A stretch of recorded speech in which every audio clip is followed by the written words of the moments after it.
development but kuntubru naka association but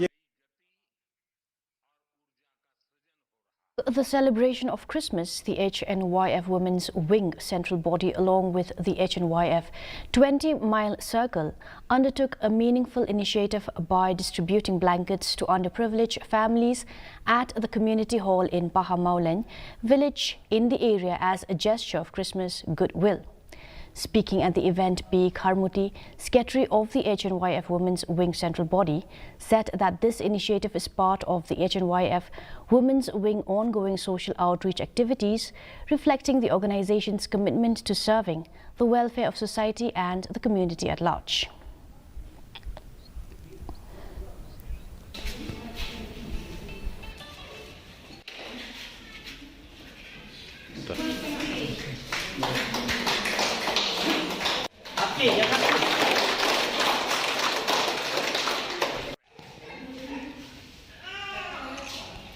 Kita kicing ai, kita ngingi ai sepiru, kita tang kita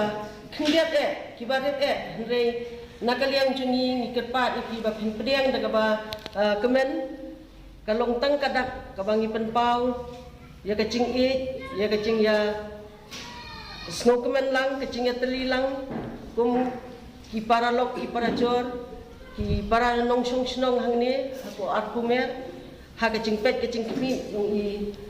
rangwa snong te ni ai kublai pi bakila pelat nang ya kani kapor ban simti ya kani kicing ai ka barit ka jungi nakaseng Hnyf Women's Wing